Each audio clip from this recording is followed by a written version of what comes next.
नवरात्रि का पर्व माँ जगदम्बा की कृपा प्राप्त करने का, शक्ति प्राप्त करने का या जो भी और आपको सांसारिक, भौतिक संसार की कोई भी वस्तु चाहिए, कोई भी आपको अपने जीवन में जो भी अड़चनें हैं उनको दूर करना है, उसकी उपासना का पर्व है। नवरात्रि में बहुत लोग इतने विस्तार से तो बताने वाले बहुत हैं और हम सभी विद्वानों को प्रणाम करते हुए आज हमारे साथ सनातन धर्म की चर्चा कार्यक्रम में हमारे साथ हैं शांति स्वरूप ब्रह्मचारी जी, जो माँ नर्मदा के पावन तट पर ही विराजते हैं और इनकी जो कुटिया है नरसिंहपुर जिले में महाराज जी विराजते हैं।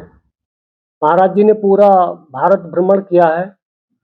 महाराज जी 30 वर्ष से ब्रह्मचारी की दीक्षा लेकर के अपने ब्रह्मचर्य के पथ पर चल रहे हैं। महाराज जी ने काफ़ी यज्ञ भी कराए हैं, रामचरितमानस की यज्ञ भी कराए हैं और महाराज जी आगे भी यज्ञ करवाते रहते हैं। तो महाराज जी, सनातन धर्म की चर्चा कार्यक्रम में आपका बहुत बहुत स्वागत है। जैसे कि नवरात्रि के पर्व चल रहा है, तो सबसे पहले मैं आपसे जानना चाहता हूँ नवरात्रि के महापर्व के बारे में। माँ की कृपा हमारे जो श्रद्धालु जन हैं, जो भक्तजन हैं, वो आसानी से कैसे प्राप्त कर सकते हैं, कैसे शक्ति अर्जन कर सकते हैं, कैसे अपने दुखों का नाश कर सकते हैं, अपने दुखों का निवारण कर सकते हैं। आपका स्वागत है महाराज जी, बताइए। जय माता दी। जय हो। ओम स्तोमा सद्गमय तमसो माँ ज्योतिर्गमय मृत्योर्मा अमृतंगमय। हे माँ, मुझे कुमार्ग से बचाकर सतमार्ग की ओर ले चलिए, अज्ञान रूपी अंधकार से प्रकाश रूपी ज्ञान की ओर ले चलिए, मृत्यु से अमृत की ओर ले चलिए, असत से सत्यता की ओर ले चलिए। आइए आज हम चर्चा करेंगे शक्ति उपासना की। सबसे पहले माँ की प्रार्थना से हम शुरू करेंगे।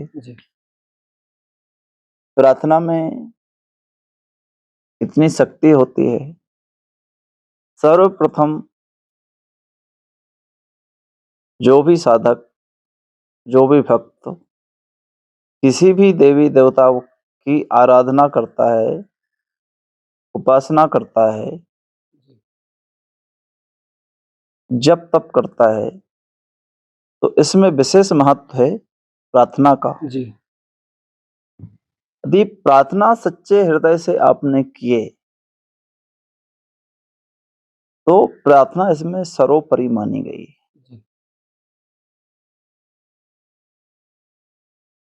तो हम सबसे पहले माँ की प्रार्थना करेंगे।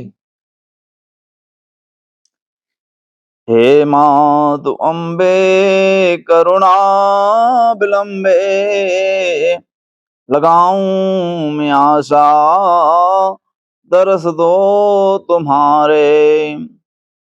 सुहागिन सती हो, बड़ी भागवती हो, दिखाती रती हो, जानती गति हो। करें ध्यान पूजन, रहें वे खुशी मन, कटे पाप भीषण, करो आस पूरन। दिखाती हो शक्ति, बनाती हो मुक्ति, गति मां बिसारी, करो रक्षा भवानी। नमो मातु अम्बे करुणा विलंबे, लगाऊं मैं आशा दरस दो तुम्हारे। जय हो। या देवी सर्वभूतेषु शक्ति रूपेण संस्था, नमस्तस्यै नमस्तस्यै नमस्तस्यै नमो नमः। किसी भी कलिकाल पे, किसी भी युग में चाहे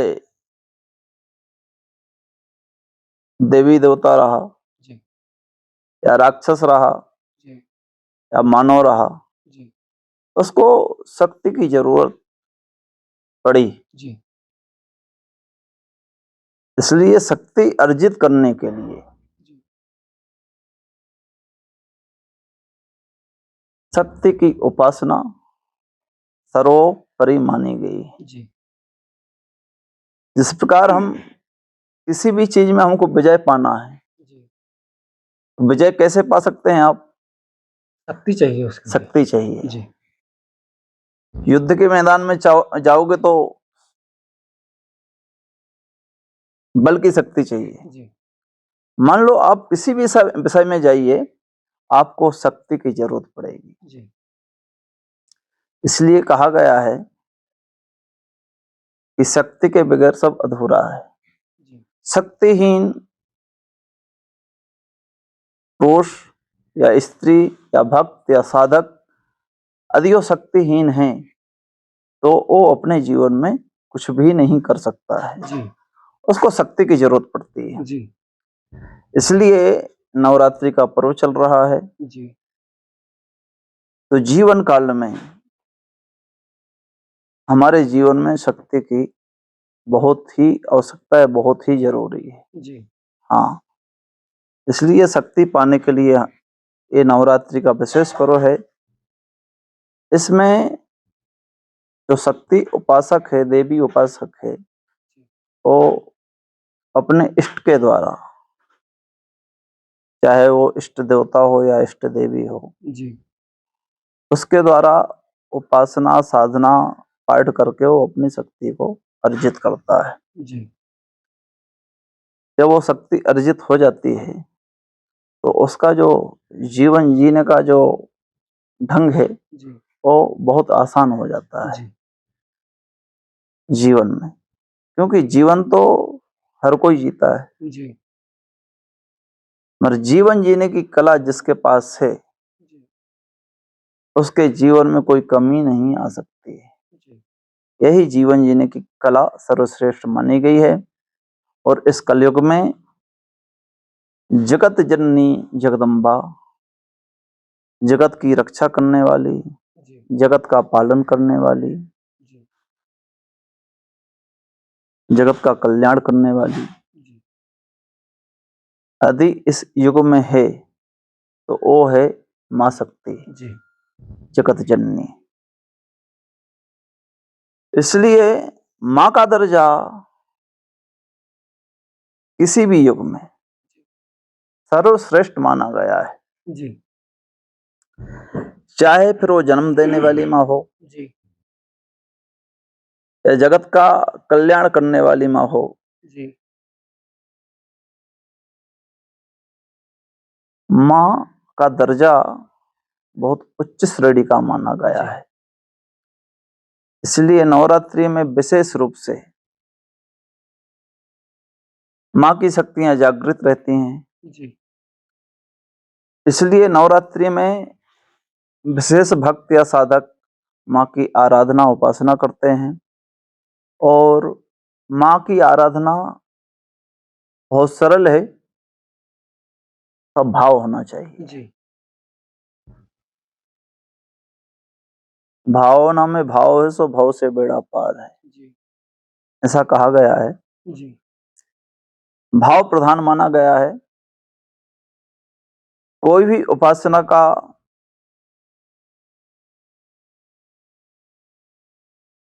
जो समय होता है जी, वो नवरात्रि का विशेष समय माना गया है। जी, इसमें ज्योत का भी विशेष, ज्योत जलाने का। ज्योत जलाने का विशेष विधान माना गया है जी, कि एक ज्योति स्वरूप में भी मां का स्वरूप,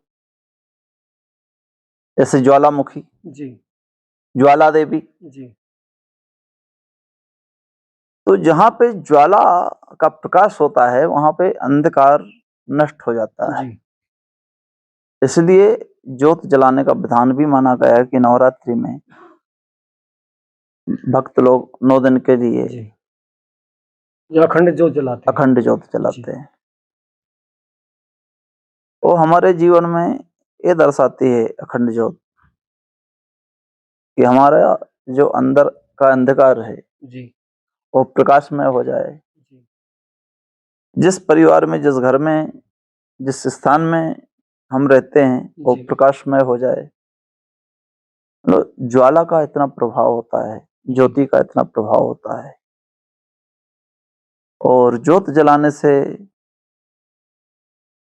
जो खराब शक्तियां होती हैं, जी, जो नेगेटिविटी होती है, जी, वो हट जाती है ज्योत जलाने से। जी, तो उपासना में ज्योत का विशेष महत्व माना गया है, इसलिए 9 दिन के लिए ज्योत जलाया जाता जी, है। तो ज्योत जलाने से एक भाव प्रकट होता है अंदर से कि माँ की ज्योत जल रही है, जी, हम माँ की उपासना कर रहे हैं, माँ की आराधना कर रहे हैं। जी, ऐसा हमारे मन में एक भाव जागता है। जी, और दुर्गा सप्तशती का पाठ किया जाता है। जी, पाठ करने से घर में सुख शांति समृद्धि, माँ सब कुछ प्रदान करने वाली होती है। जी, इसलिए 9 दिन के लिए दुर्गा सप्तशती का पाठ भी किया जाता है मानव कल्याण के लिए। जी। दुर्गा सप्तशती के साथ में और भी कुछ हिस्से हैं, जैसे घट स्थापना करते हैं। कुछ लोग जवारे भी बोते हैं। और जवारे का ये संकेत होता है कि हमारे जीवन में हमारा जीवन हरा भरा बना रहे। जी, माँ के जवारे, इसलिए माँ के जवारे बोए जाते हैं। जी, मुरी मैया के जवारे जी, हरे हरे। जी, तो ये सब प्रतीक है माँ का। जी, जवारे बोना, कलश स्थापना करना, जी, ज्योत जलाना, जी, अनेक अनेक जो विधान होते हैं, जी, वो विधान तो पूरा कोई नहीं कर सकता है, जी, पर ये हमारे सब भाव के ऊपर पूरा डिपेंड करता है। जी, और माँ की महिमा को समझना, जी, और जिसने समझ गया जी, उसका कल्याण हो गया। देखिए, जिस माँ ने हमको जन्म दिया, जी, यदि हमने उसी माँ को नहीं समझ पाया जी, तो फिर जगत की माँ को कैसे समझ सकते हो आप? जी, जी, आप मूल जगह पे आइए। जी, आज की इस आधुनिक दुनिया में हम देखते हैं कि माँ से सब कुछ चाहिए, जी, पर माँ की सेवा कोई नहीं करना जी, चाहता है। जी। ये तो बहुत जिस माँ देखने ने को मिलता है। जी, जिस माँ ने हमको जन्म दिया, जिस माँ ने अपने गर्भ में 9 महीना रखा, जी, जिस माँ ने पाल पोस के बड़ा किया, जी, उसी माँ को हम, एक समय ऐसा आता है कि उस माँ को हम दूर कर देते, उस माँ से हम दूर जी, हो जाते हैं। यही जीवन जीने की कला है कि हम जीवन में क्या कर रहे हैं, क्या करने आए हैं और हमको क्या करना चाहिए, जी, हम क्या करने जा रहे हैं, जी, लोगों को यही मालूम नहीं है। इसलिए आज का मनुष्य दुखी क्यों है, जी, परेशान क्यों है, उसके जीवन में अभाव का कारण क्यों बनता है? क्योंकि वो जी रहा है, मतलब जीने की कला नहीं सीख रहा है कि हमको कैसा जीना चाहिए, जी, हमारे जीवन में सुख शांति समृद्धि कैसे आ सकती है, जी, माँ के प्रति हमारा क्या भाव होना चाहिए, जी, माँ के प्रति हमारी क्या आस्था होना चाहिए। जी, तो ये बहुत कम देखने को मिल रहा है आज के समय पे। जी, आप कितने ही उपास कर लो, जी, कितने ही पूजन पाठ कर लो, यदि आपकी जननी माँ दुखी है, जी, आपका कल्याण होने वाला नहीं है उस आराधना से, उस उपासना से। जी, यदि आपकी जननी माँ प्रसन्न हो गई जी, तो आप कुछ भी पूजन पाठ मत करिए, कोई भी उपास मत करिए, जी, आपका वैसे ही कल्याण हो जाएगा। जी, आज हम समाज में देखते हैं कितनी माँ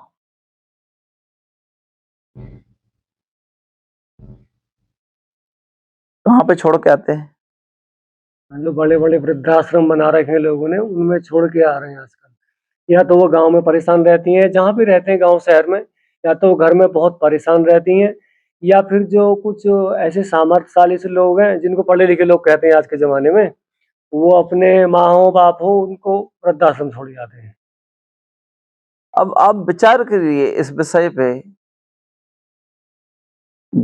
कि जिस माँ ने आपको इतना बड़ा किया और जब उसका सुख का समय आया तो उसको तुम वृद्ध आश्रम में छोड़ के आ गए, वो माँ के ऊपर क्या बीतती होगी?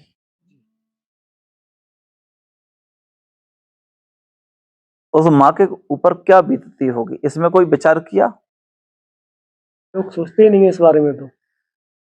समाज जो है पूरा अंधकार में जा रहा है, जी, अंधकार में जी रहा है। बस उसको आज के समय में एक ही लालच है, पैसा कैसे आएगा, जी, पैसा कहाँ से आएगा। जी, जबकि भाग्य का लिखा हुआ कोई नहीं छीन सकता है। जी, जो आपके भाग्य में लिखा है, पद, प्रतिष्ठा, वैभव, जी। वो आपको मिलेगा। तो इसमें सुधार कैसे आए?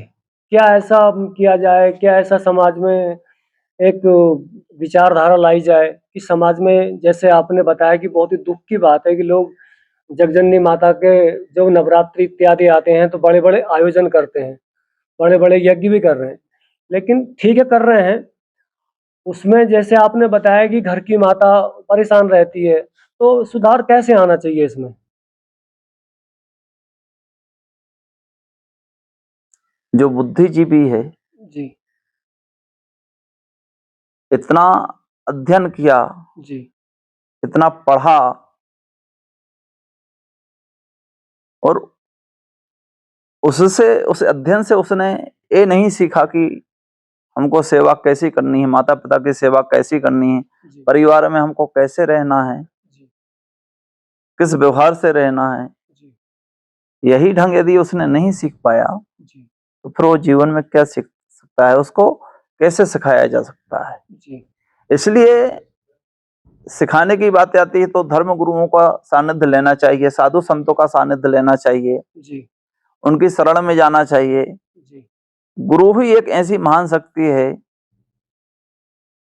जो किसी भी समाज को या किसी भी प्राणी को या किसी भी मानव को वो सतमार्ग दे सकता है। वो जी, सामर्थ्यता केवल गुरु में है जी, और गुरु की शरण में कोई जाना नहीं चाहता है, जी, सब चमत्कार की दुनिया में जाना चाहता है। तो कैसे संभव हो सकता है? जी। हाँ, तो जैसे क्या भौतिक शिक्षा है, वो माता-पिता की सेवा करना सिखाती नहीं है और गुरुकुलों का आजकल अभाव हो ही गया है। बच्चों को संस्कार मिलते नहीं हैं, उसी से वो गलत दिशा में जा रहे हैं। तो हमारा कहने का मतलब वही है कि हम माता पिता से भी अनुरोध करते हैं कि अपने बच्चों को, अपनी संतान को संस्कार सिखाइए। जी, सबसे पहली बात है ये, बहुत ज़रूरी बात है ये। ये जड़ वहीं से मजबूत होती है। कहाँ जी, से?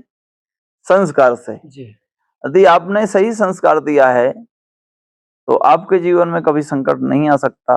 जी, ये हम सभी माताओं से विनम्र निवेदन करते हैं कि अपनी संतान को संस्कारवान बनाइए, जी, संस्कारहीन नहीं बनाइए, नहीं आप जीवन में बहुत दुखी रहोगे। और ऐसे हैं बहुत से माता पिता, पढ़ा लिखा करके बड़े किए, सर्विस लग गई, विदेश चले गए, जी, सेवा करने वाला कोई नहीं है, कोई तड़प रहे हैं, परेशान हैं, रो जी, रहे हैं। तो इसमें गलती किसकी है? माता पिता की। जी, इतना छूट भी मत दो अपनी संतान को कि वो कवरेज के बाहर चली जाए। जी। जैसे कि महाराज जी ने बताया कि नवरात्रि का जो पर्व है, शक्ति उपासना का पर्व है। जो भी आपको अपना अध्यात्म का विकास करना हो, उसका पर्व है। और माँ किसी कलश की या किसी और भी जो खाने-पीने के व्यंजन हैं, दीप इत्यादि है, ये सब एक जो सामर्थ्यशाली व्यक्ति है या जो ज़्यादा कुछ विशेष करना चाहता है वैदिक परंपरा से, उसके लिए विधान है। महाराज जी के अनुसार सबसे जो बड़ी बात है भाव की है, और आपके अंदर भाव और समर्पण है तो माँ के लिए उससे बढ़कर कोई वस्तु या कोई चीज संसार की हो नहीं सकती। और महाराज जी ने दूसरी बात बहुत ही अच्छी बताई थी कि आज के ज़माने में हम माँ का पूजन यजन तो कर रहे हैं, लेकिन जो हमारी जननी माँ है, वो हमारे घर में परेशान है। वो बेचारी, उसको खाने का लिए कोई सुविधा नहीं है, उसको कोई स्वास्थ्य की देखभाल नहीं है। तो सबसे पहले तो हमको अपनी जो जननी माँ है, उसकी सेवा करनी चाहिए। हाँ, यदि आपने अपनी जननी माँ को ही नहीं समझ पाया, जी, तो जो जगत की जननी है, जी, जी, उसको आप कैसे समझ सकते हो? क्या संभव है? जी, कभी नहीं हो सकता ऐसा। कभी नहीं हो सकता है। जी, आप कितना ही पूजन पाठ करो, जी, कितना ही मंदिर में जाके घंटी बजाओ, जी, कुछ होने वाला नहीं है। बहुत दुख की बात है जो हम देखते हैं समाज के अंदर, जो हम देखने को मिलता है। कितने माता पिता दुखी हैं, परेशान हैं, कष्ट में हैं। उनकी आत्मा कितनी दुखी होती है। उनको कितना एक उम्मीद रहती है कि हमारी संतान हमारे वृद्ध अवस्था में सेवा करेगी, जी, और जब वो माँ की उम्मीद टूटती है ना, जब माँ की आंखों से आंसू गिरते हैं, तो आप वो कितना ही उपासना करो, आपको कुछ मिलने वाला नहीं है। जी, इसलिए हम आज ये विषय रखे हैं कि माँ की उपासना, दुर्गा की उपासना, शक्ति की उपासना, काली की उपासना। अरे ये भी तो सीखो कि जननी माँ की उपासना कैसी करनी चाहिए, उनकी सेवा कैसी करना चाहिए, तब हमारा कल्याण होगा। हमारा समाज जो है बहुत अंधकार में डूबा जा रहा है। कितने हम गुरु लोगों को देखते हैं, कथाकार लोगों को देखते हैं, जगह जगह पे कथा होती है, लोग कथा सुनने के लिए जाता है, जी, मगर अनुसरण कौन करता है? कथा सुनना तो आसान है, मगर कथा के आधार पर चलना बहुत कठिन है। जी, लाखों लाखों रुपए खर्च करके लोग कथा सुनने के लिए जाते हैं। क्यों जाते हैं? कि वहां से हमको कुछ सीखने को मिलेगा, कुछ ज्ञान मिलेगा, कुछ मार्ग मिलेगा, कुछ रास्ताएं मिलेगी। जी, इसके बाद भी आप यदि रास्ता भटक रहे हैं, तो ये आप लोगों का दुर्भाग्य है। भगवान राम ने भी माँ की सेवा किया है। आपने रामचरितमानस में पढ़ा होगा, जी। मात पिता प्रातः काल उठ कर प्रातः काल उठे रघुनाथा, मात पिता गुरु नाम ही माथा। जी, भगवान राम ने भी प्रातः काल उठ करके अपने माता पिता को प्रणाम करते थे, दंडवत करते थे। आज बतलाइए, कोई प्रणाम करता है अपने माता पिता को प्रातः काल उठ करके ही? हेलो है से काम चला लेते हैं। तो यहीं से हमारा जो जीवन है नरक की ओर जाता है। क्या सीख रहे हैं, क्या सीखना है और क्या सीखने जा रहे हैं आप? क्या करने आए हो और क्या करने जा रहे हो, अब आपको इतना ही मालूम नहीं है, तो आप तो नरकगामी बनोगे ही बनोगे, कोई संदेह नहीं है। जी, फिर संतों के सामने, गुरुजनों के सामने क्यों रोते हो कि महाराज हम बहुत दुखी हैं, बहुत परेशान हैं? वो परेशानी का कारण तो खोजो। जी, परेशानी कहाँ से उत्पन्न हुई है? जी, आपके जीवन में कष्ट क्यों आया? आपके जीवन संकट क्यों आया? जी, संकट आने का कारण क्या है? जी, हम पहले ये पता करते हैं कि हमारे शरीर में कौन सी बीमारी है, और जी, बीमारी आई तो फिर कैसे आई? जी, क्योंकि हमने हमारा रहन सहन सुधारा नहीं, खान पान सुधारा नहीं, जी, हमारा अस्त व्यस्त जीवन रहा, जी, तो बीमारी तो आएगी ही आएगी। इसी प्रकार यदि अपने माता पिता को आपने नहीं समझा, उनकी आज्ञा का पालन आपने नहीं किया, तो आपका जीवन तो संकट में रहेगा ही रहेगा। आप कितनी पूजन पाठ करो, कितना ही आप तीर्थ स्थल में जाके साधन भजन करो, कुछ होने वाला नहीं है। कितना कितना लोग कहां कहां पे भटक रहा है जी, और मिल कुछ भी नहीं रहा। कितने नियम कर रहे हैं, कितने टोटके कर रहे हैं, कितने उपाय कर रहे हैं, इसके बाद क्या लोगों को शांति मिलती है? कितने हमारे कथाकार जो हैं, बड़े बड़े कथाकार, वो अनेक अनेक प्रकार के उपाय बतलाते हैं और लोग करते भी हैं, और सबसे ज्यादा माता ही करती हैं। किसी किसी को उसका फल मिलता होगा, क्योंकि वो लोग जड़ को नहीं पकड़ते, जड़ को कोई नहीं पकड़ना चाहता, सब हवा में उड़ते हैं। तो आजकल जैसे कि लोग कथाकार हो कोई भी हो, सबको बाबा संत इत्यादि कह के बुला लेते हैं। तो जैसे आपने बताया कथाकार के बारे में, कथाकार और संत में अंतर क्या है? बहुत अंतर है। जी संत जो है परमार्थी है, जी संत बड़े परमार्थी, उनके अंदर कोई लोभ लालच नहीं है जी कि आपको कुछ चाहिए। जी जैसे संत हुआ, जी परमार्थ करने वाला होता है। जी गौ माता हुई, परमार्थ करने वाली होती हैं। वृक्ष हुए, फल देने वाले वृक्ष, वो परोपकारी होते हैं। जी अब हम बोले किसी गाय को कि हम तुमको हरी घास नहीं खिलाएंगे, तो गाय माता क्या बोलेगी, मेरा क्या बिगड़ने वाला है, हरी घास खिलाएगा तो तुझे ही मिलेगा, उतना अच्छा दूध मिलेगा। इसी प्रकार संत हैं। यदि संत की शरण में आप विनम्रता से जाओगे, भाव से जाओगे, तुम्हारा कल्याण हो जाएगा। जी घमंड से जाओगे, तुम्हारा घमंड टूट जाएगा। जी तो जिस भाव से आप जा रहे हैं। हाँ, जी तो ये परमार्थी होते हैं। कथा करने वाले अपने वेद के आधार पे बतलाते हैं, शास्त्र के आधार पे बताते हैं जी कि तुमको क्या करना चाहिए जी जीवन में। कथा सभी सुनते हैं, जी मगर चलते नहीं उसके आधार पे, जी तो परेशानी तो जाएगी जाएगी ना, वो कभी सुधरने वाली नहीं है। जी सब भागम भाग में भाग रहे हैं, जी मूल जगह में कोई नहीं पहुंच पा रहा है। जी तो जन्म से ही शुरू कहां से होता है, माँ से। हमारा जीवन कहां से शुरू होता है, माँ से। जन्म दिया माँ ने, जी जगत में आए, जगत की जननी जगदम्बा माँ दुर्गा। आप किसी भी युग में जाके देखिए, माँ का दर्जा ऊपर रहा है।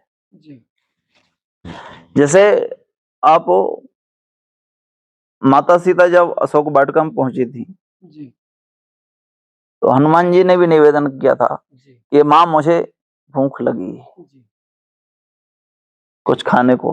जी भगवान राम को देखिए, आप उनके जीवन में जाइए, माता कैकेयी, जी उनकी भी आज्ञा का पालन उन्होंने किया। जी नहीं, वो भी सोच सकते थे कि ये तो सौतेली माँ है, जी मुझे जो करना मैं अपने मन से करूंगा, जी मुझे कौन रोकने वाला है। जी पर वो सौतेली माँ का भी उन्होंने आज्ञा का पालन किया, वनवास के लिए चल दिए उनके कहने के अनुसार, कहने पर। जब भगवान राम ने माँ का दर्जा और माँ की आज्ञा का पालन किया है, तो हम कौन होते हैं आज्ञा का उल्लंघन करने वाले। हम इस चैनल के हिसाब से यही समझा रहे हैं कि जीवन में जिसने माँ को समझ लिया, उसका जीवन धन्य हो गया, पावन पुनीत हो गया। उसके जीवन में कोई ना अभाव आ सकता, ना किसी चीज की कमी आ सकती। वो जहां भी जाएगा उसको मान सम्मान मिलेगा, पद प्रतिष्ठा मिलेगा, खुशी मिलेगी, आनंद मिलेगा। क्या नहीं मिल सकता माँ को प्रसन्न करने में। इसलिए सबसे पहले अपनी माँ को प्रसन्न करिए, यदि आप अपने जीवन को धन्य बनाना चाहते हैं।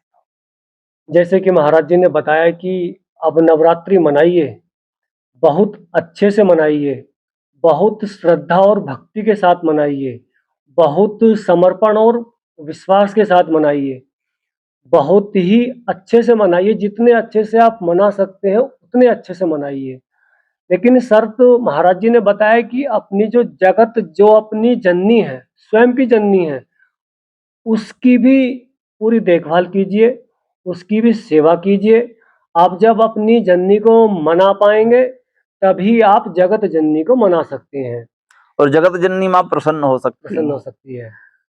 तो जैसे कि महाराज जी आप नर्मदा जी के तट पर विराजते हैं, तो नर्मदा जी को सब लोग नदी कहते हैं और संत महात्मा या जितने भी ऋषि परंपरा से जुड़े हैं, जो भी हमारी प्राचीन ऋषि परंपरा है, संत महात्मा की परंपरा है या हमारे सनातन की परंपरा है, इसमें हम माँ माँ कहते हैं उसको। तो इसके बारे में हम यानी एक नदी को भी माँ कहते हैं, तो हम इसको जगजननी माँ से कैसे जोड़ सकते हैं? ऐसा है कि कलयुग में तो माँ नर्मदा हुई, जी, गंगा जी हुई, जी, तो यही तो कलयुग में इन्हीं से तो हमारा कल्याण होगा, जी, इन्हीं से तो हमारा जगत का कल्याण होगा। जी, और इनको छोड़ के हम कहाँ भाग रहे हैं, जी, कौन सी दुनिया में भाग रहे हैं। जी, हमने बड़े बड़े साधु संतों को, बड़े बड़े ऋषि मुनियों को देखा, जी, वो नर्मदा किनारे ही क्यों आके अपना जीवन व्यतीत करते हैं जी, और माँ की आराधना करते हैं। जी, बड़े बड़े ऋषि मुनि साधु संत रहे, वो माँ की ही शरण में क्यों आके बैठे। जी, उनको मालूम है कि उसी माँ से ही हमारा कल्याण होने वाला है, जी, जगत का कल्याण होने वाला है, और वहीं पे वो तपस्या करते हैं, आराधना करते हैं, जी, वो कहीं पे नहीं भागे। जैसे हमारा नर्मदा खंड है, हम मध्य प्रदेश वासियों से एक ही प्रार्थना करते हैं, निवेदन करते हैं कि हम कहाँ भाग रहे हैं, हमको किसकी शरण में जाना चाहिए और हम किसकी शरण में जा रहे हैं, कहाँ कहाँ जा रहे हैं। जी, जब आपके समक्ष आपने माँ की गोद में जन्म लिया, जी, नर्मदा जी की गोद में, जी, नर्मदा तट पे जन्म लिया, जी, मध्य प्रदेश जैसी जगह में आपने जन्म लिया, तो माँ को छोड़ के आप कहाँ भाग रहे हो। माँ के पास तो पूरा खजाना रखा हुआ जी, है। कलयुग में तो साक्षात माना गया ना माँ नर्मदा को, जी, सकल सिद्धि देने वाली है वो माँ नर्मदा है। जी, आपको सब कुछ मिल सकता है। जी, नर्मदा नरंजनी सर्व दुख भंजनी, जी, सर्व दुखों को नष्ट करने वाली यदि है वो माँ नर्मदा है जी, इस दुनिया पे, जी, आदि अनादि काल पे जी, माँ नर्मदा। जी, इसलिए बड़े बड़े साधु संत माँ का ही गुणगान करते हैं। जी, मैया अमर कंटक वाली तुम हो भोली भाली, जी, निर्धनियों को धन देती हो, अज्ञानी को ज्ञान, जी, अभिमानी का मान घटाती, खोती नाम निशान मैया अमरकंटक वाली। जी, तो स्पष्ट आपको क्या चाहिए, आप माँ की शरण में जाइए, जी। आपको सब कुछ मिलेगा। यही हमारे सनातन धर्म की सुंदरता है कि हम एक जो नदी है उसको भी माँ कहते हैं। क्यों कहते हैं? जैसे क्या है, एक वाक्य है कि जल ही जीवन है, वो जल का स्रोत है। तो हमारे सनातन धर्म में पर्वत को भी पूज्य मान लेते हैं, एक पत्थर को भी रख करके भगवान बना लेते हैं। और यही और भी बहुत सारी बातें हैं कि एक पशु को माँ कह देते हैं, गाय हमारी माता है। और भी बहुत सारी, जैसे क्या कैलाश पर्वत है, उसको भी कितना पूजनीय मानते हैं। तो ये हमारे सनातन धर्म की सुंदरता ही है कि ये नर्मदा जी को हम लोग माँ कहते हैं।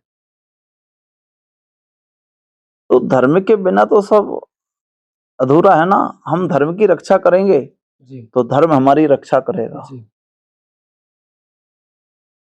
जी,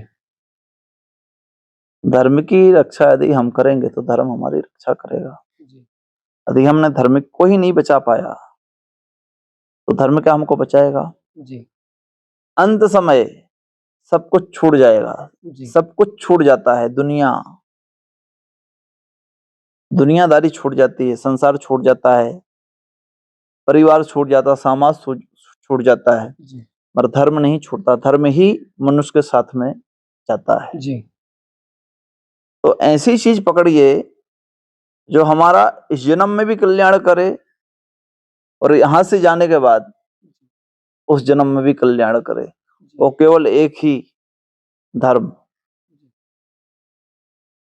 धर्म ही आपको संकट से बचा सकता है, धर्म ही आपका कल्याण कर सकता है, बाकी कोई कल्याण करने वाला नहीं है। जैसे कि नर्मदा खंड के अमरकंटक महातीर्थ में आता है, मैकल पर्वत की महिमा के बारे में आपने पढ़ा होगा, सुना होगा, साधु संतों से, ऋषि परंपरा से। अमरकंटक की महिमा के बारे में सुना होगा, माँ नर्मदा के बारे में सुना होगा, तो उसके बारे में हमारे दर्शकों को थोड़ा बताइए महाराज जी। हमने इसमें सुना तो बहुत है। जी अमरकंटक मतलब काल कंटक को हरने वाली जी माँ नर्मदा। जी और इस अमरकंटक के अंदर ऐसे ऐसे स्थान हैं जी कि आज भी वो जीवंत हैं। जी जैसे जैसे भृंगु कमंडल में चले जाइए आप, जी भृंगु ऋषि ने तपस्या की है, जी आज भी वहां पे पत्थर का कमंडल बना हुआ है। जी भीषण गर्मी में आप चले जाइए और उस कमंडल में हाथ डालिए तो वहां से जल निकलता है। जी इसके बाद भी हम कहते हैं भगवान दिखता नहीं।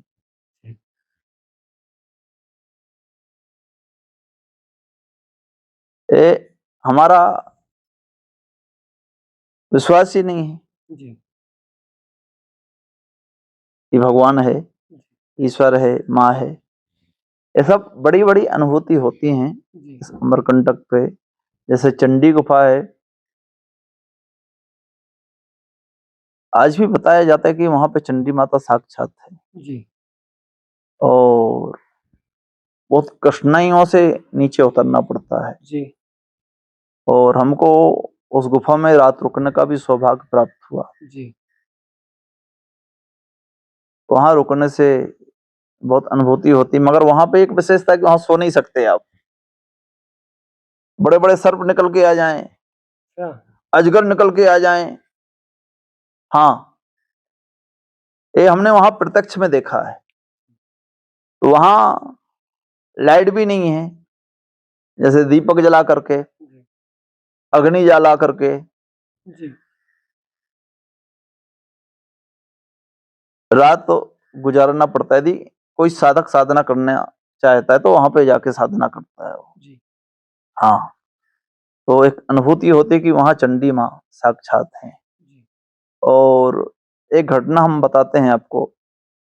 एक दक्षिण भारत की माता थी जी और एक पंडित जी थे। जी किसी ने उनको बता दिया कि चंडी गुफा है यहाँ पे। जी तो वो माँ बोलती कि हम उस समय यहाँ पे पुजारी थे, तो बोले हमको दर्शन करवाओ आप। जी तो हमने बोले बहुत दुर्गम स्थान है, जी वहां नीचे उतरना तो बहुत मुश्किल की बात है, जी यदि थोड़ा भी बैलेंस बिगड़ेगा तो पूरा खाई में जाएगा। उन्होंने नहीं माना। बारिश का समय था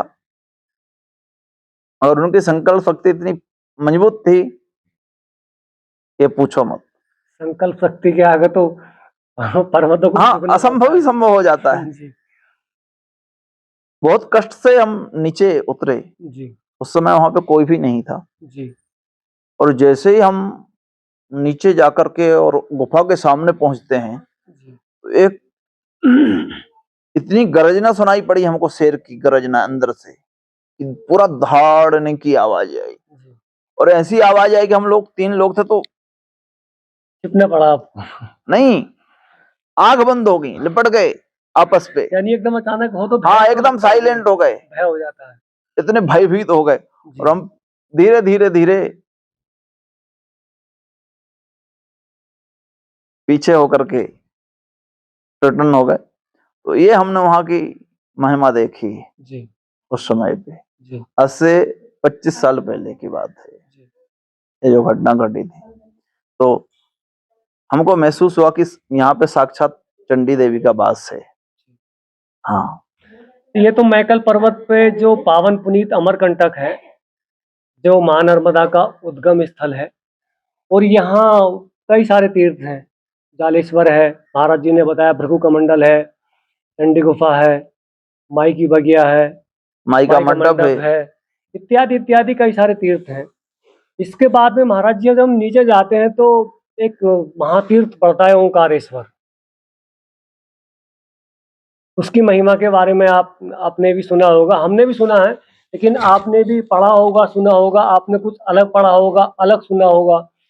तो वो सबसे बड़ा तीर्थ बोलते हैं ओंकारेश्वर को, नर्मदा खंड हाँ, का। ज्योतिर्लिंग विराजमान है, ज्योतिर्लिंग की स्थापना है। जी, ओमकारेश्वर मतलब पूरा ओम की आकृति में जो पर्वत है, जी, वो पूरा ओम की आकृति में बना हुआ है जी, और वहां पे ज्योतिर्लिंग स्थापित है। जी, तो जब माँ नर्मदा की परिक्रमा करते हैं जी, संत ऋषि मुनि, जी, तो उसी ज्योतिर्लिंग में ही जाकर के जल चढ़ाया जाता है, तब उनकी जो परिक्रमा है उस सार्थक मानी जाती है। जी, तो ओमकारेश्वर की महिमा तो अनंत है, जिसका हम विस्तार से पूरा बतला भी नहीं सकते, पूरा वर्णन भी नहीं कर जी, सकते। जी, हाँ, बहुत महिमा है ओमकारेश्वर की। जी। हाँ, आपने नर्मदा खंड में काफी भ्रमण किया है। नर्मदा मैया आपको बहुत ही प्रिय हैं। उसके साथ साथ में आपको हनुमान जी बहुत प्रिय हैं। हनुमान जी के बारे में आपने क्या ऐसा सुना, क्या ऐसा देखा, क्या आपने अनुभव किया जो आपको हनुमान जी इतने प्रिय हैं? देखो कलयुग में तो हनुमान जी को वरदान ही मिला है भगवान राम से जी, कि जाओ आप कलयुग में पूजे जाओगे, जी, कलयुग में तुम माने जाओगे, जी, कलयुग में तुम्हारी पूजन होगी। जी, ये हम आपको वरदान देते हैं जी, और कलयुग की रक्षा करोगे, संकट से बचाओगे। जी, तो हनुमान की जो महिमा है, जितना बतलाएं उतना कम है। जी, और कलयुग में तो हनुमान जी साक्षात विराजमान है जी, इस कली काल पे। हमने रामचरितमानस से बहुत कुछ सीखा है। जी, एक पंक्ति भी है, जी, हमें निज धर्म पर चलना सिखाती रोज रामायण। जी, मगर सीखना कोई नहीं चाहता है। आज के समय में देखिए, अब रामायण कोई नहीं पढ़ता है, हर घर में रामायण होगी जी। तो कोई खोल के पढ़ना नहीं चाहता। उसको समय पूजा का चीज बना दिया है कि भाई उसको बत्ती घुमा हाँ, दीजिए, समय ही दीप नहीं जला उनके दीजिए। पास। उसको मानस मंत्र भी बोलते हैं। मानस, मानस में हर चौपाई, हर दोहा, हर सोरठा, हर छंद सिद्ध है। जी, उनको सिद्ध नहीं किया जाता, बाकी मंत्रों को तो आपको सिद्ध करना पड़ेगा, जी, मगर मानस मंत्र ही एक ऐसा मंत्र है जो जिनको सिद्ध नहीं किया और स्वतः सिद्ध है। जी, तो हनुमान जी की कृपा से हमको पूरी रामायण से, हमने नवरात्रि के समय जो नवा पारायण बोलते हैं, जी, नवान पुराण। तो उससे हम त्रिकाल संध्या हवन किए। जी, मान लो तीनों टाइम में हमारा हवन चलता था। जैसे रात्रि 2:30 बजे हमारा उठना होता था, जी, अपनी क्रियाएं करके, और पूरा हमारा 4 बजे से हमारा जो हवन चालू हो जाता था रामचरितमानस से, तो हम बालकांड से ही चालू करते थे।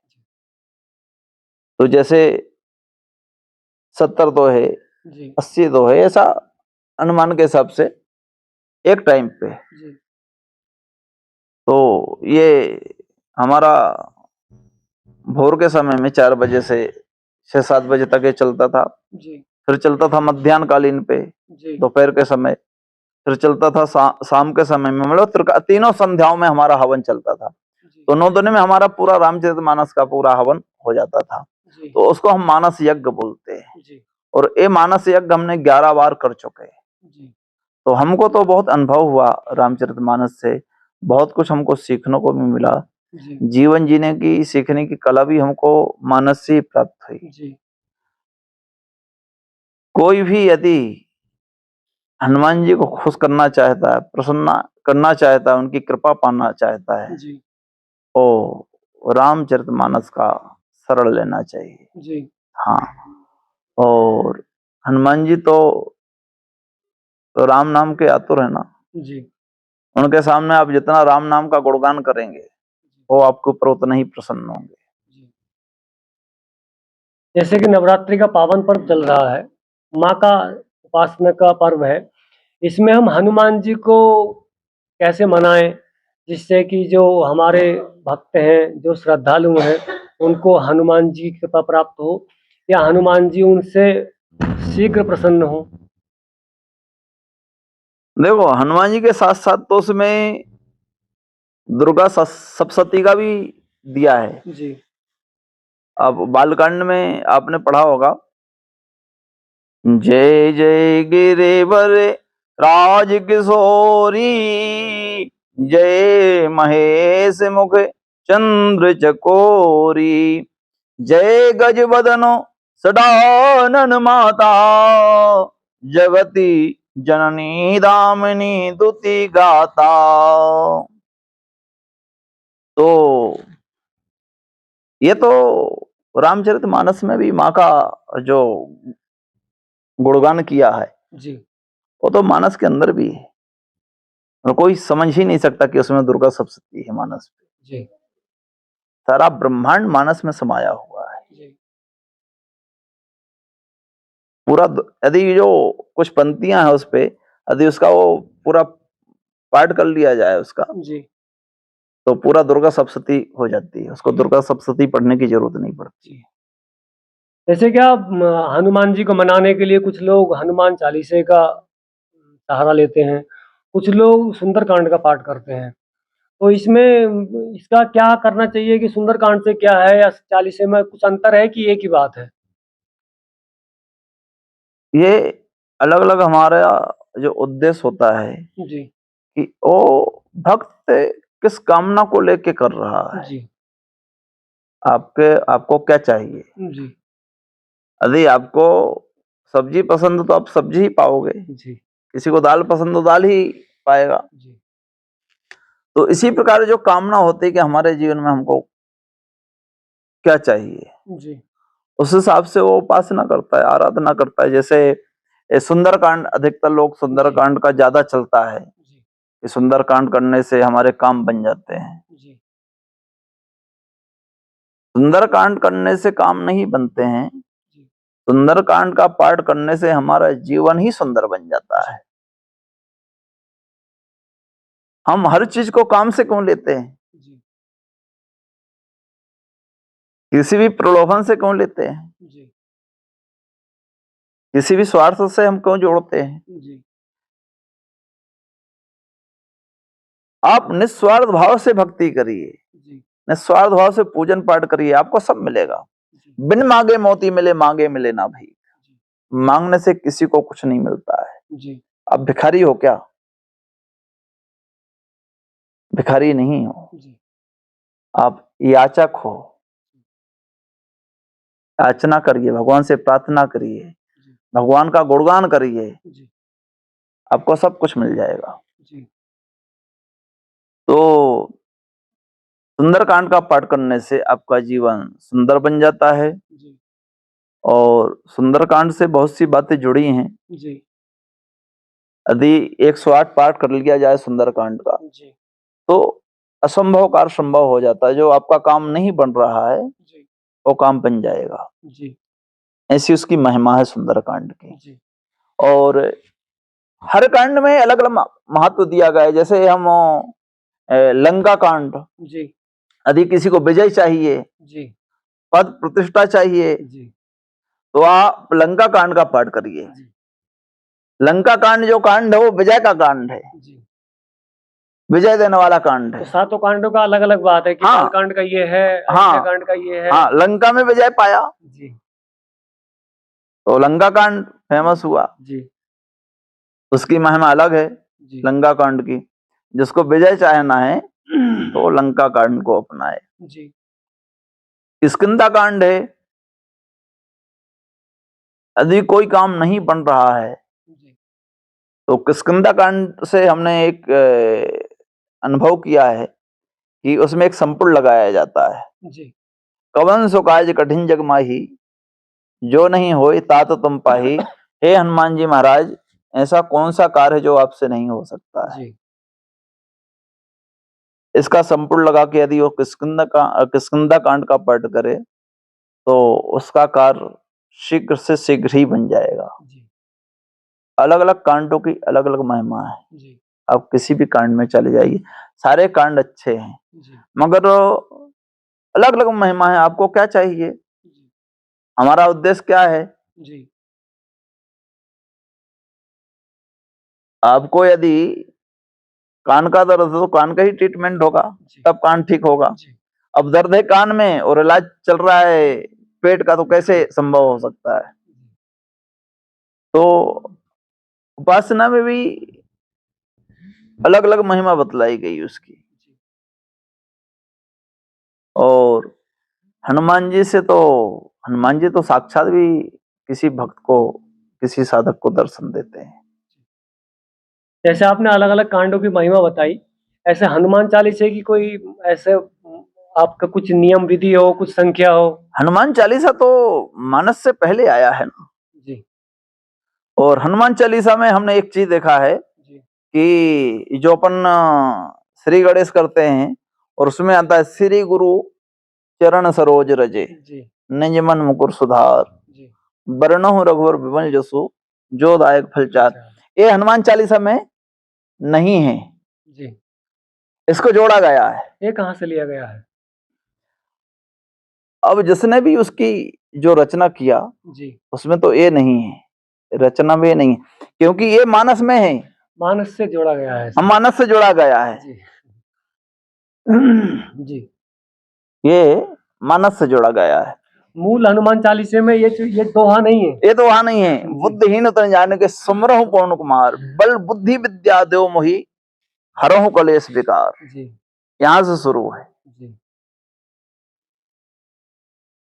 पढ़ना तो सभी चाहते हैं, मगर उसकी महिमा कोई नहीं जानना चाहता है। जी। हर कोई पढ़ता है, कोई तरीका ही नहीं। कोई खड़े खड़े जाकर के हनुमान जी के मंदिर में जाके खड़े खड़े चालीसा पढ़ रहे हैं। हाँ, विधि तो होनी चाहिए ना। किसी भी चीज का नियम है ना, विधान है ना, जी। और उस विधान से करोगे तो उसका फल मिलेगा। जी। तो बाद में कहते हैं हमको तो कोई फल ही नहीं मिला, हमने हनुमान चालीसा का पाठ किया तो हमको कुछ फल ही नहीं मिल रहा है। जी। उसका तो विधान है, यदि आप विधान से करोगे, नियम से करोगे तो आपको फल जरूर मिलेगा उसका। जी। क्योंकि हनुमान जी की शक्तियों का तो कोई अंदाज ही नहीं कर सकता है। जी। असीम शक्तियां हैं जी। हनुमान जी के अंदर, और सारे संकटों को दूर करने वाले यदि हैं तो कलयुग में साक्षात हनुमान जी हैं। उसमें एक भजन भी आता है, जी। मोरे संकट के कटैया हनुमान, हमारो संकट काटो प्रभु। मोर संकट के कटैया हनुमान, हमारो संकट काटो प्रभु। तुमको जानत है जग सारो, संकट मोचन नाम तुम्हारो, हर संकट में होत सहारो। संकट मोचन तुमको, हाँ संकट मोचन तुमको मानत है भगवान, हमारो संकट काटो प्रभु। अंजनी पुत्र केसरी नंदन, तुम भक्तों के काटो बंधन, और तुम्हारे हृदय बसे रघुनंदन। तुम्हारे हृदय में विराजे सीताराम, हमारो संकट काटो प्रभु।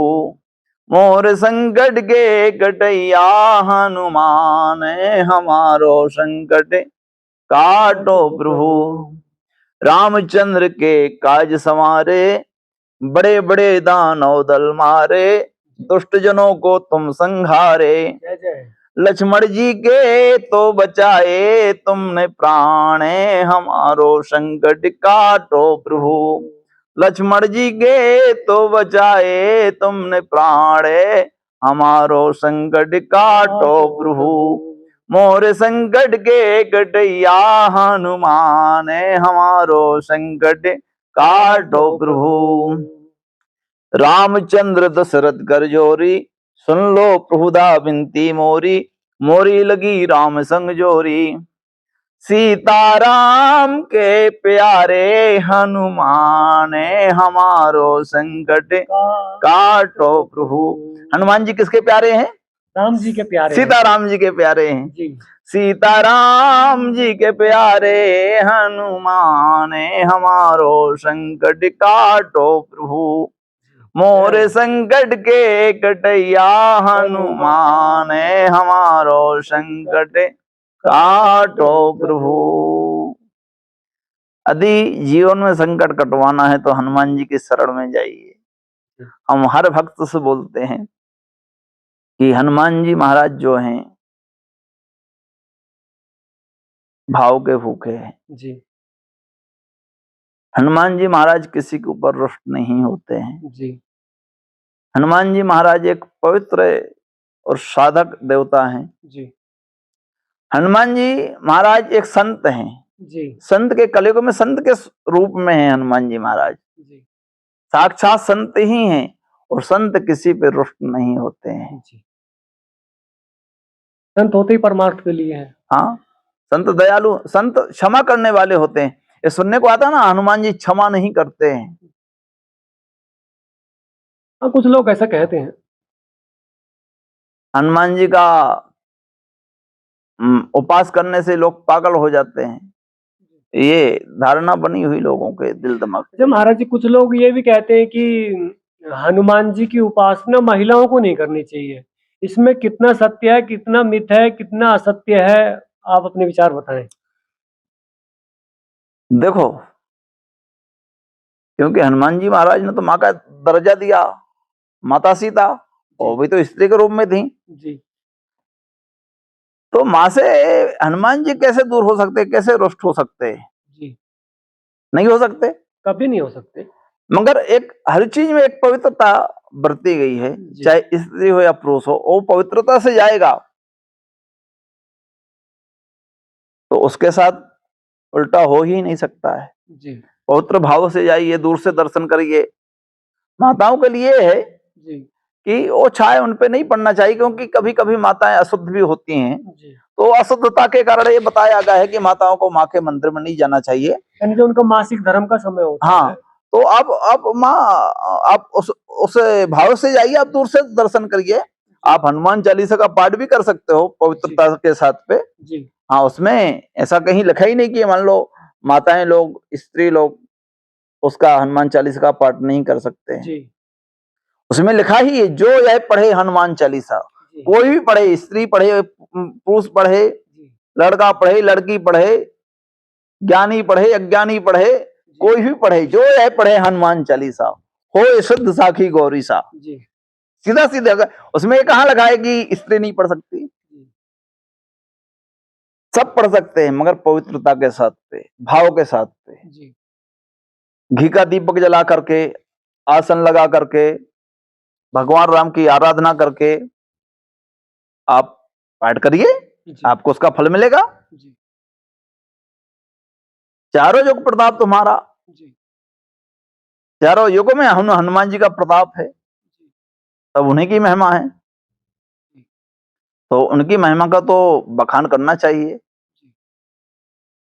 तुम उपकार सुग्रीव में कीन्हा, राम मिलाए राजपद दीन्हा। क्या नहीं मिलता है? पद, प्रतिष्ठा, वैभव सब कुछ मिलता है। हनुमान जी तो सब कुछ देने वाले देवता है ना। अष्ट सिद्धि नो नित्य के दाता, रिद्धि सिद्धि के देने वाले हैं। अलीमा महिमा जो आदि जो सिद्धियां हैं उनको देने वाले हैं। हाँ, मतलब लेने वाला हो जी, का पात्र होना चाहिए, पात्रता होनी चाहिए देने की। तो यही कलयुग के कलिकाल में श्री राम भक्त हनुमान जी महाराज साक्षात देवता हैं। उनकी आराधना से, उनकी उपासना से भक्त की मनोकामना पूरी होती हैं। जी। ये हमारे भाव के ऊपर निर्भर करता है। और ये बहुत प्रसन्नता की बात है कि आपके साथ हमारा वार्तालाप हुआ। जैसे कि मैं एक बात और पूछने का मेरा मन है कि जैसे कि हम गुरु दीक्षा की बात करते हैं। गुरु दीक्षा में एक होती है संन्यास दीक्षा, एक होती है जो गृहस्थी लोग अपने गृहस्थ जीवन में भी दीक्षा लेते हैं। हाँ, एक जैसे जीवन यापन आप कर रहे हैं, एक होती है ब्रह्मचारी की दीक्षा। तो ब्रह्मचारी की दीक्षा का क्या यानी ये कोई तरीका है? क्या उसका यानी विधि है? एक ब्रह्मचारी की दिनचर्या या एक ब्रह्मचारी का जीवन कैसा होना चाहिए? कैसा होता है और कैसा होना चाहिए? आपने बहुत अच्छा ही प्रश्न किया। ब्रह्मचारी जो अपने आचरण का अनुसरण करे जी। वही ब्रह्मचारी। ब्रह्मचारी वो नहीं कि हमने शादी नहीं करवाई तो हम ब्रह्मचारी हैं। यही समाज में धारणा है ना? हाँ, ऐसा नहीं है। हम ब्रह्म का आचरण करें, जी। चाहे वो साधु संत हो या गृहस्थी हो। यदि वो ब्रह्म का आचरण कर रहा है तो वो भी एक ब्रह्मचारी है। जी। यदि वो नियम का पालन कर रहा है तो वो भी एक ब्रह्मचारी है। जी। तो ये जो है जानना, जी। ब्रह्म को जानना जी। या अपने आप को जानना, जी। जब वो इसको जान गया जी। तो फिर वो एक सन्यासी दीक्षा होती है। जी। सन्यासी दीक्षा में क्या होता है कि हम इस जीवन से मर चुके, जी। मतलब शरीर से नहीं, काम क्रोध लोभ मोह पद प्रतिष्ठा धन वैभव उसको किसी की जरूरत नहीं पड़ती है। जी। जैसे हमने अपने गुरु से बहुत सीखा, बहुत कुछ सीखा।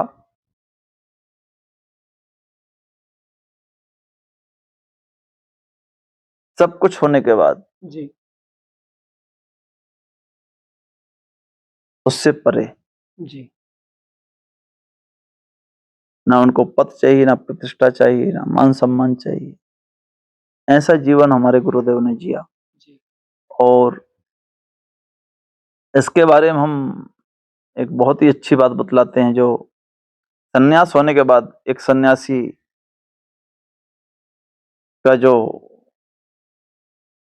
अनुसरण होना चाहिए वो कैसे, जी। सन्यास लेकर के उस जंगल में चला जाए, जी। घास फूस की कुटी बनाए, जी। घास फूस की कुटी में धूनी जलती हो, जी। धूने से धुआं निकलता हो, जी। कमंडल रखा हो, जी। सन्यासी बैठा हो, जी। झरना गिरते हों, जी। चिड़ियों की चहचहाट की आवाज गूंजती हो जी। और साधु अपने ध्यान में बैठा हो, जी। वही एक सर्वोपरि सर्वश्रेष्ठ सन्यासी जीवन माना जाता है। जी। सर्वश्रेष्ठ। जैसे हमारे गुरुदेव देव थे तो उन्होंने जंगल में तपस्या किए, नदी के किनारे तपस्या किए, पेड़ के नीचे बैठ करके तपस्या किए। तो ये सीखने को मिलता कि यही एक सन्यासी जीवन है। जी। और भौतिक जगत में हमारे गुरुदेव ने इतना वैभव फैला करके और आनंद देने के लिए दूसरों को, भक्तों को, जो यात्री लोग आते हैं उनको, जी। ये सब अपना ही महिमा दिखाया, दृश्य दिखाया। जी। और इस आश्रम की स्थापना हुई कल्याण सेवा आश्रम की। जी। यदि अमरकंटक में एक तो माँ का सर्वश्रेष्ठ उद्गम स्थल है, जी। दूसरा कल्याण सेवा आश्रम। जी।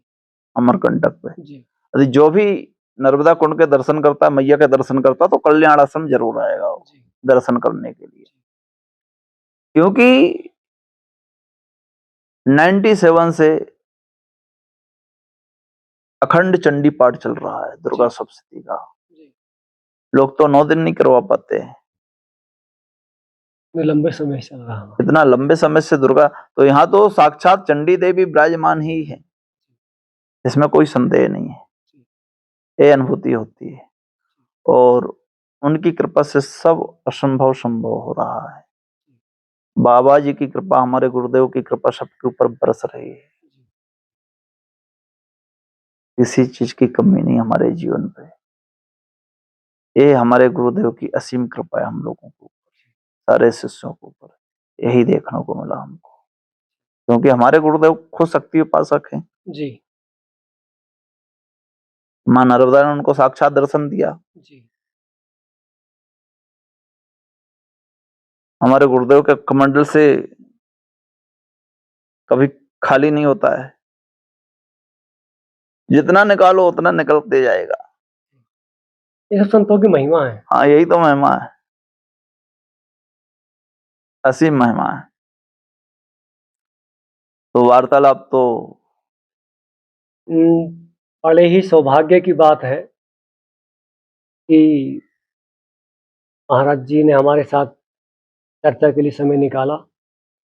महाराज जी का बहुत व्यस्त दिनचर्या रहती है, सुबह उठने से लेके रात्रि में सोने तक की बहुत ही व्यस्त दिनचर्या रहती है। अपने धर्म पे, अपने कर्म पे पूरा इनका फोकस रहता है। उसमें हमने महाराज जी से विनती की चर्चा करने के लिए कि महाराज जी के ज्ञान से हमारे श्रद्धालुओं का, हमारे भक्तों का या हमारे श्रोताओं का कल्याण हो।